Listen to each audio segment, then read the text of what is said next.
What if a nation's true independence wasn't measured by its flag, but by its food?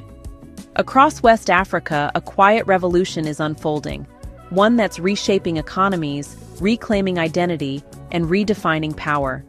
This is the story of food sovereignty and the fight for economic independence. For decades, many West African countries have relied heavily on imported food, rice, wheat, and processed goods, often at the expense of local farmers and traditional crops. But today, governments, communities, and grassroots movements are asking a powerful question: what does it truly mean to feed ourselves?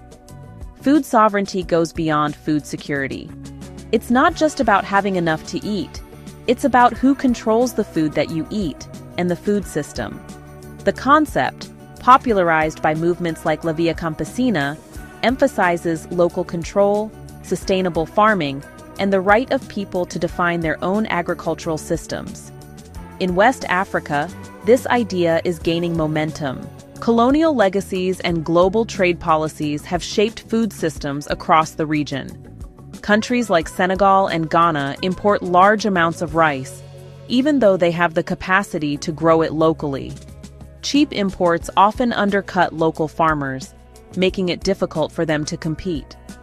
As economist Samir Amin argued, dependency on global markets can trap nations in cycles of economic vulnerability.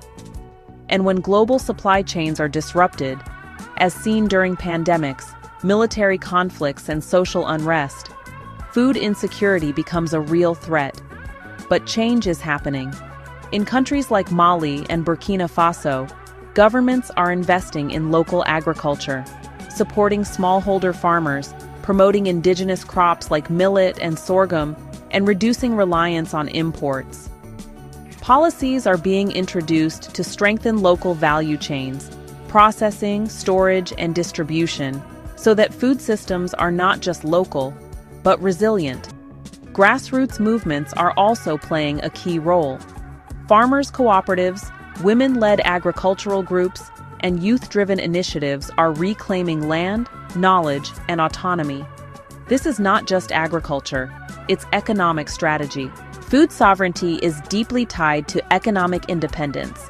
When nations produce their own food, they reduce food imports, strengthen rural economies, and create jobs. It becomes a foundation for self-reliance.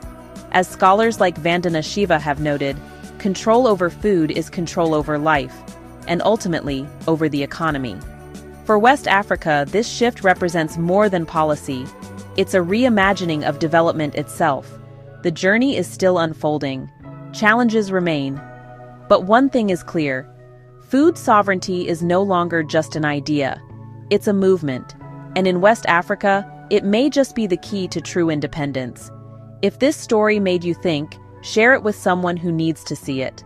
Please make sure you subscribe and join this journey, because this is more than